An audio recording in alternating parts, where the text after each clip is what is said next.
Nasubukan mo na bang magluto ng kalderetang buto-buto? Kung hindi pa, para sa'yo ang video to.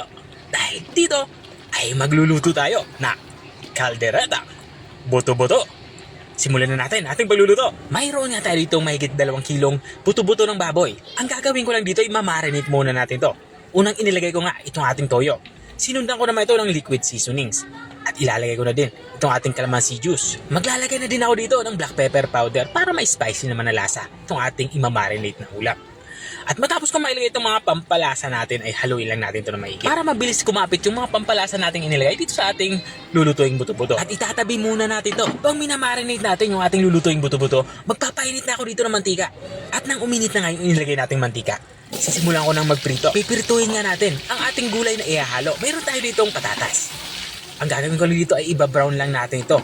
At isusunod ko naman itong ating carrots. Katulad din sa patatas, i-brown din natin itong ating inilagay na carrots. At panghuli natin ilalagay itong ating bell pepper. Bali, ang gagawin lang natin dito ay lantahin lang natin ito ng bahagya para hindi ito ma-overcook. Ginagawa nga natin itong pagpiprito na to para maritin yung kulay ng ating mga ihahalong gulay. Makalipas nga ng ilang segundong pagpiprito ay hahanguin ko na nga ito. Kumuha na nga ako dito ng malinis na lagayan at inilipat ko na nga itong ating mga napritong gulay. At this point, magsisimula na nga akong magisa. Maglalagay lang ako dito ng kaunting margarine. Pampabango lang. Matapos nga matunaw itong ating inilagay na margarine, ilalagay na natin itong ating sibuyas. Bali 2 pirasong sibuyas yung aking inilagay dito. Maraming sibuyas, mas masarap. At nang nalanta na yung sibuyas, nilagay ko na din yung ating bawang. Papalabasin natin yung aroma nito. At kapag lumabas na yung aroma ng ating bawang sibuyas, ilalagay na din natin itong ating tomato paste. Ang gagawin natin dito sa tomato paste ay igisa din natin to para mabawasan yung asim nito. Medyo maasim kasi ito dahil concentrated. At kapag ganito na itsura ng ating tomato paste, na natin yung ating na-marinate na buto-buto. Ang ginawa ko pala dito ay inihiwalay ko na itong ating buto-buto sa ating pinagbabarang liquid. Isasangkot siya nga natin to hanggang sa magkulay light brown ito. Katulad ng nakikita nyo. Kapag ganito na itsura niya, ilagay na natin yung ating tomato sauce. Ang inilalagay ko pala ditong tomato sauce, yung pangalawa sa pinakamaliit na pakete. Inubos ko na ito. At matapos natin mailagay itong ating tomato sauce ay haluin lang natin ito. Katulad na nakikita nyo. At kung nanonood ka pa rin hanggang dito sa parte ng aking video, ibig sabihin ay interesado ka sa aking niluluto. Baka pwede mo naman i-comment kung taga saan ka para alam ko kung hanggang saan umabot ang aking video. Balikan natin itong ating nilulutong ulam. Dito nga sa parteng ito ay nilalagyan ko na ito ng tubig. Sa tubig naman ay sapat para makapagpalambot nitong ating buto-buto. Lulutuin kasi natin to ng mga 30 to 45 minutes o hanggang sa lumambot itong ating buto-buto. Naglalagay na nga din ako dito ng isang pirasong pork cube sa kadahan ng laurel para naman sa ating aromatics. At this point ay tinatakpan ko na nga ito.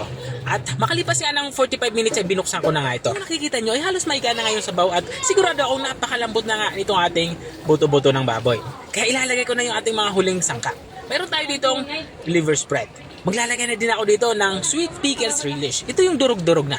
At matapos nga natin ito mailagay, haluin lang natin ito para pantay-pantay naman lang lasa ng ating nilulutong ulam. Matapos nga natin ito mahalo ng maigi ay dito naman sa parting ito ay maglalagay ako dito ng asukal. Ang asukal naman ay para naman pambalansi sa lasa ng ating nilulutong ulam. At kapag nailagay na natin yung asukal ay tuloy-tuloy lang tayo sa ating paghahalo.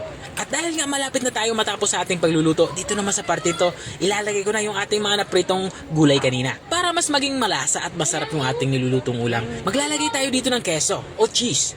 Ito naman ay optional. Kung wala kayong cheese ay okay lang naman, huwag nang lagyan. At dito nga sa parte ito ay tapos na nga tayo sa ating pagluluto. Serve na to kasama ng mainit-init na kanin at samahan mo na din ng Coke para sa inumin. Ito na nga yung ating kalderetang buto-buto. Kung nakarating ka hanggang dito sa dulo ng aking video, maraming salamat sa panunood.